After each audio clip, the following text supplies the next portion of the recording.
Hello बच्चों, मैं doctor Sunita Nandal कक्षा 9th के लिए कृतिका भाग 1 का तीसरा पाठ है रीढ़ की हड्डी, जिसके लेखक है जगदीश चंद्र माथुर।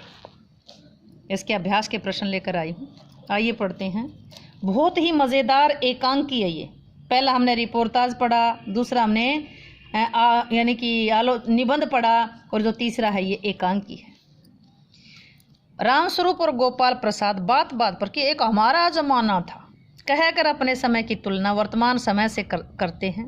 इस प्रकार की तुलना करना कहाँ तक तर्क संगत है। रामस्वरूप और गोपाल प्रसाद दोनों वृद्ध पुरानी पीढ़ी के पात्र हैं। दोनों को अपना ज़माना अच्छा लगता है, इसलिए बार बार याद करके सराहते हैं कि हाँ, एक हमारा ज़माना था। उनके लिए ऐसा करना स्वाभाविक है। अपने युग की यादें अपने आप मन में उभरती रहती हैं। स्वयं की अपने युग की तारीफ करना बुरा नहीं है, किंतु उन्हें दूसरों के सामने व्यक्त करना और इस युग को अपने से हीन दिखाना, ये तुच्छ बताना, ये गलत है। ये आपका ज़माना अच्छा था, लेकिन आज वाले में खराबी क्या है? ये तर्क संगत भी नहीं है। ऐसा करके वे नई पीढ़ी के सामने अपने आप को श्रेष्ठ सिद्ध करने का प्रयास करते हैं। वैसे प्रत्येक युग की अपनी अपनी अलग अलग परिस्थितियाँ होती हैं। प्रत्येक युग के जीवन में सब अच्छी बातें नहीं होती, सब बुरी भी नहीं होती। हर युग में कुछ कमियाँ होती हैं। इसलिए हमें कमियों की अपेक्षा अच्छाइयों की ओर ध्यान देना चाहिए। अपने युग के अनुभव सुनाते रहना, दूसरों की ना सुनना, ये भी तर्क संगत नहीं है। इसलिए नए युग के लोग उत्साहित नहीं होते। उनके दिलों में बड़ों के लिए सम्मान और सद्भावना नहीं रहती, बल्कि दूरियां बढ़ने की संभावना रहती है। इसमें मैं बताना चाहूँगी, हर नई चीज़, हर पुरानी चीज़ खराब नहीं होती और हर नई चीज़ अच्छी नहीं होती। दोनों के बीच का सामंजस्य बनाइए, बैलेंस बनाइए, अपनाइए, कभी भी दुखी नहीं होंगे। रामस्वरूप का अपनी बेटी का उच्च शिक्षा दिलवाना, विवाह के लिए छिपाना, ये विरोधाभास उनकी किस व्यवस्था को उजागर करता है। निश्चय ही रामस्वरूप अपनी बेटी उमा को बीए तक की शिक्षा दिलवाता है।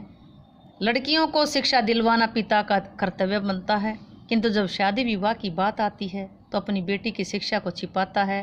वो ऐसा इसलिए करता है कि उसमें लड़कियों की शिक्षा को बुरा बताने वाले, पिछड़े विचारों वाले लोग, घटिया प्रवृत्ति वाले लोगों का सामना करने की हिम्मत नहीं थी। लोग शिक्षित बहू को स्वीकार करने के लिए तैयार नहीं होते। उनका कहना है कि पढ़ी लिखी हमारे कंट्रोल में नहीं रहेगी, बात बात पर नखरे करेगी। वे बहू का पढ़ा लिखा होना उचित नहीं समझते, इसलिए कम पढ़ी लिखी बहू चाहते हैं। रामस्वरूप के घर जो व्यक्ति अपने बेटे के साथ उसकी लड़की उमा देखने के लिए आता है, वे भी इसी तरह की विचारधारा के हैं। इसलिए रामस्वरूप विचित्र स्थिति में फंस जाता है कि अपनी बेटी को बीए पास बताऊं या ना बताऊं। इसलिए अपनी बेटी की उच्च शिक्षा छिपाने के लिए मजबूर हो जाता है, क्योंकि जो रिश्ते वाले थे वो इसी विचारधारा के थे। वो नहीं चाहते कि लड़की ज़्यादा पढ़ी लिखी। आइए अगला प्रश्न देखते हैं। अपनी बेटी का रिश्ता तय करने के लिए रामस्वरूप ने जिस प्रकार के व्यवहार की उपेक्षा कर रहे हैं वह उचित क्यों नहीं? अपनी बेटी का रिश्ता तय करने के लिए रामस्वरूप उमा से जिस प्रकार के व्यवहार की उपेक्षा कर रहे हैं वह उचित क्यों नहीं है? अपनी बेटी का रिश्ता तय करने के लिए रामस्वरूप अपनी बेटी उमा से इस प्रकार के व्यवहार की उपेक्षा कर रहे थे कि वो सीधी सादी, चुपचाप, कम पढ़ी लिखी लड़की लगे। ऐसा करना बिल्कुल ठीक नहीं था। लड़की कोई भेड़ बकरी मेज कुर्सी नहीं होती, उसका भी तो दिल होता है। उच्च शिक्षा पा करके उसने कोई कसूर नहीं किया। यदि वह पढ़ी लिखी है तो व्यवहार भी ऐसा ही करेगी। इसके अतिरिक्त झूठी बातों पर आधारित रिश्ते ज़्यादा देर नहीं टिकते। अतः रामस्वरूप द्वारा अपनी बेटी से ऐसे व्यवहार की उपेक्षा करना ना गलत ही नहीं, तर्क संगत भी नहीं। अगला है, गोपाल प्रसाद विवाह को बिजनेस मानते हैं। रामस्वरूप अपनी बेटी को उच्च शिक्षा छिपाते हैं कि ज़्यादा पढ़ी लिखी है। क्या आप मानते हैं कि दोनों ही समान रूप से अपराधी हैं? अपने विचार लिखेंगे। गोपाल प्रसाद और रामस्वरूप दोनों अपने विचारों के अपराधी हैं। गोपाल प्रसाद तो विवाह को बिजनेस मानते हैं, कोई महत्व नहीं देते। वो तो जैसे बिजनेस को समझते हैं, उसी प्रकार जैसे बिजनेस में लाभ हानि देखी जाती है, जांच पड़ताल की जाती है, तो वे विवाह के समय भी लाभ हानि का पूरा ध्यान रखा जाता है। विवाह को क्या मानते हैं? बिजनेस मानते हैं, जो बिल्कुल गलत है। रामस्वरूप अपनी पढ़ी लिखी बेटी की योग्यता, पढ़ाई को छिपाते हैं। उनके गुणों को छिपाना ठीक बात नहीं है। रामस्वरूप भले ये उनके पिता की मजबूरी थी रामस्वरूप की, हमारी राय में उन्हें संकीर्ण विचारों वाले युवक से अपनी गुणवती बेटी का रिश्ता नहीं करना चाहिए, जिससे वह बेचारी पूरी जिंदगी दुखी रहे। अब किसी बात को छिपाया जाता है तो बात गलत लगने लगती है, इसलिए रामस्वरूप को ऐसा नहीं करना चाहिए था। अगला है, आपके लाडले बेटे की रीढ़ की हड्डी भी है या नहीं। उमा के इस कथन के माध्यम से शंकर की किन कमियों की ओर संकेत करना चाहती है। इस कथन के माध्यम से उमा शंकर की निम्नलिखित कमियों की ओर संकेत करना चाहती है। सबसे पहले वो ये बताना चाहती है कि शंकर की रीढ़ की हड्डी नहीं है, यानी कि शारीरिक, जिसकी रीढ़ की हड्डी नहीं होगी वो बैठ भी नहीं पाएगा। शंकर शारीरिक दृष्टि से अत्यंत कमजोर है, जो सीधा बैठ भी नहीं सकता। उसकी कमर हमेशा झुकी रहती है। वो चरित्रहीन है। लड़कियों के पीछे जाने के कारण बुरी तरह से उसकी बेइज्जती हुई थी। अपमानित व्यक्ति का समाज में कोई स्थान नहीं होता। रीढ़ की हड्डी के बिना, शंकर रीढ़ की हड्डी के बिना है, उसका कोई व्यक्तित्व नहीं, कोई उसका अपना विचार नहीं है। अपने पिता के इशारों पर हाँ जी चल रहा है। केवल निरीह प्राणी है। उसका पिता जो कहता है वैसा करता है। ना उसमें सोचने समझने की शक्ति है। पिता की हर गलत सही बात को कि हाँ में हाँ मिलाता है। उसका अपना कोई ठोस विचार ही नहीं है, अपना कोई मत ही नहीं है। ऐसा व्यक्ति पति बनने के योग्य नहीं है।